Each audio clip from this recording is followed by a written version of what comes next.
கர்த்தருடைய பரிசுத்த நாமத்திற்கு மகிமுண்டாகட்டும். ஆண்டவராகிய இயேசு கிறிஸ்துவின் நாமத்தினாலே அன்பு கர்த்தருடைய பிள்ளைகளாகிய தங்கள் அனைவருக்கும் ஸ்வீட் ஊழியத்தின் சார்பாக வாழ்த்துக்களையும் ஸ்தோத்திரங்களையும் தெரிவித்துக் கொள்கின்றேன். ஆதியாகமத்தின் புத்தகம் 46ஆம் அதிகாரம் 3 மற்றும் 4வது வசனங்கள். ஆதியாகமம் 46ஆம் அதிகாரம் வசனங்கள் 3 மற்றும் 4வது வசனத்தின் முதற் பகுதி. அப்பொழுது அவர், நான் தேவன், நான் உன் தகப்பனுடைய தேவன். நீ எகிப்து தேசத்திற்கு போக பயப்பட வேண்டாம். அங்கே உன்னை பெரிய ஜாதியாக்குவேன். நான் உன்னுடனே எகிப்துக்கு வருவேன். அப்பொழுது அவர், நான் தேவன், நான் உன் தகப்பனுடைய தேவன். நீ எகிப்து தேசத்திற்கு போக பயப்பட வேண்டாம். அங்கே உன்னை பெரிய ஜாதியாக்குவேன். நான் உன்னுடனே எகிப்துக்கு வருவேன். கர்த்தருடைய பரிசுத்த நாமத்திற்கு மகிமுண்டாகட்டும்.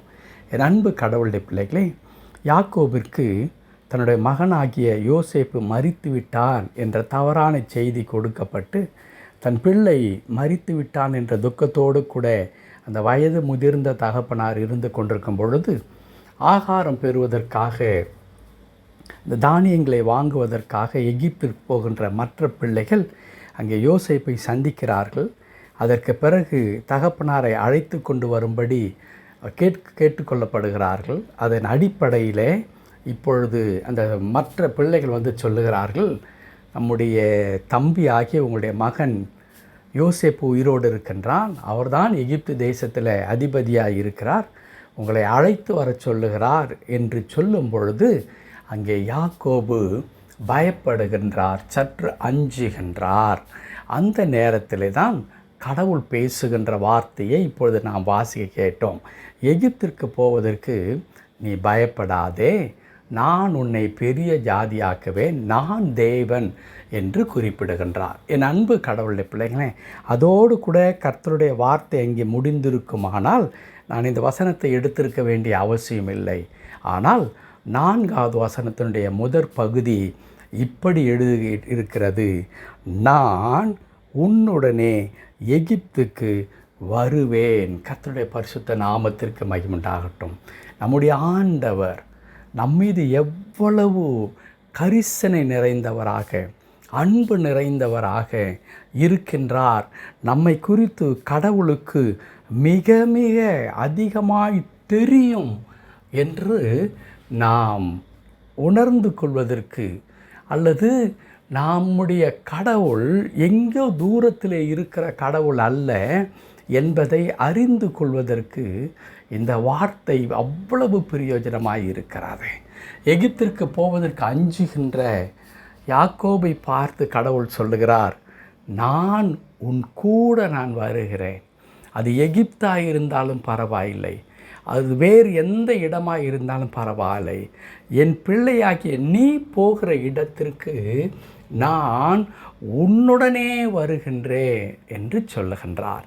என் அன்பு கடவுளுடைய பிள்ளைகளே, நாம் எங்கே இருந்தாலும் அங்கே தானே கடவுள் நம்மோடு கூட வந்து நம் கூட இருக்கின்ற ஆண்டவராக இருக்கின்றார். நம் கூட இருந்து நம்மை பலப்படுத்துகின்ற ஆண்டவராக இருக்கின்றார். எகிப்திற்கு போக பயந்த இந்த யாக்கோபிடத்தில் ஆண்டவர் சொல்லுகிற காரியங்கள் பாருங்களேன். முதலாவது, நான் தேவன் என்று குறிப்பிடுகிறார். இரண்டாவது, நான் உன்னுடைய தகப்பனுடைய தேவன் என்று குறிப்பிடுகின்றார். நான் கடவுள் என்று சொல்லுகிறார். அப்படி என்றால் நான் தேவன் என்று சொல்லும் பொழுது it talks about his majesty, அவருடைய மகிமையை, அவருடைய வல்லமையை அங்கே குறிப்பிடுகின்றார். அந்த அற்புதமான கடவுள் வேறு யாரும் அல்ல, உன் தகப்பனுக்கு சொந்தமான கடவுள் என்று குறிப்பிடுகிறார். அதற்கு பிறகு சொல்லுகிறார், நான் உன் தகப்பனுக்கு சொந்தமான கடவுளாக இருக்கிறபடினால் நீ எகிப்திற்கு போவதை குறித்து பயப்படாதே, அங்கே நான் உன்னை பெரிய ஜாதியாக்குவேன். நான் அங்கே உன்னை பெரிய ஜாதியாக்குவேன்.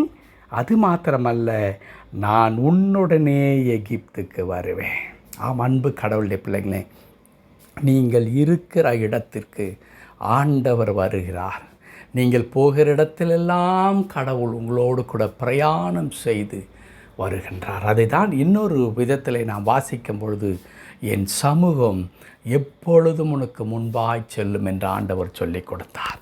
என் அன்பு கர்த்தருடைய பிள்ளைகளே, ஆகையினால் நீங்களும் நானும் கடவுளை குறித்து சிந்திக்கும் பொழுது, நான் தனியாக இங்கே நெருக்கப்படுகிறேன், பாடுகளுக்கு உட்படுத்தப்படுகின்றேன், பிரச்சனைக்குள்ளாக இருக்கிறேன் என்று நீங்கள் நினைக்கவே நினைக்காதீர்கள். உங்களோடு கூட கடவுள் இருக்கிறார். நீங்கள் போகிற எந்த இடத்திலும் கர்த்தர் உங்களுடன் வந்து உங்களோடு கூட தங்கி இருக்கிறார். எந்த இக்கட்டும் எந்த பிரச்சனையும் வராதபடிக்கு கடவுள் பார்த்து கொள்வார். ஆகையால் தான் இந்த மனிதனை பார்த்து கர்த்தர் சொல்லுகிறார், நீ பயப்படாதே. பல நேரங்களிலே பயம்தான் நம்மை அப்படியே முடக்கி போடுகிறது. ஆனால் கடவுள் என் கூட இருக்கிறார் என்பதிலே நீங்கள் உறுதியாக இருக்கும் பொழுது பயம் அப்புறம் விலகி போய்விடும். ஆண்டவர் சொல்லுகிறார், நீ எந்த எகிப்து தேசத்தை பார்த்து நீ பயப்படுகிறாயோ அந்த எகிப்து தேசத்தில் உன்னை நான் பெரிய ஜாதியாக்குவேன் என்று குறிப்பிடுகின்றார். நான் உன் கூட வருகிறேன். அது எந்த இடம் என்று எனக்கு கவலை இல்லை. அது எகிப்தாக இருக்கலாம், அது எரிகோவாக இருக்கலாம், அது சமாரியாவாக இருக்கலாம், வேறு எந்த பகுதியாக இருக்கலாம். என் பிள்ளை, என்னை ஏற்றுக்கொண்டிருக்கிற என் பிள்ளையாகிய நீ போகிற இடத்திற்கு நான் உன் கூட வருகிறேன். ஆம் அன்பு கர்த்தருடைய பிள்ளைகளே, கடவுள் நம் கூட வந்திருக்கும் பொழுது அந்த இடம் எப்படிப்பட்ட இடமாக இருந்தாலும் அதை குறித்து நமக்கு கவலை தேவையில்லை அல்லவா? ஏனென்றால் இருக்க வேண்டிய கடவுள் நான் தேவன் என்று சொன்னாரே, அந்த அற்புதமான ஆண்டவர் நம் கூட இருக்கும் பொழுது அது எருசலேமாக இருந்தால் என்ன, அது எகிப்தாக இருந்தால் என்ன, அது வேறு எந்த இடமாக இருந்தால் என்ன, கர்த்தர் கூட இருக்கிறார். அவர் எல்லாவற்றையும் பார்த்து கொள்வார். உங்களுடைய தேவன் உங்களை விட்டு விலக மாட்டார், உங்களை கைவிட மாட்டார். சூழ்நிலைகளை கர்த்தருடைய பலன் கொண்டு, கர்த்தருடைய சித்தத்தின்படியும் கர்த்தருடைய ஆலோசனையின்படியும் அணுகுங்கள். கடவுளுடைய மகிமை உங்கள் வாழ்க்கையில் வெளிப்படும். கர்த்தர் தாமே தொடர்ந்து உங்களை பொறுப்படுத்தி ஆசீர்வதித்து உங்களை வழி நடத்துவாராக. ஆமேன், ஆமேன்.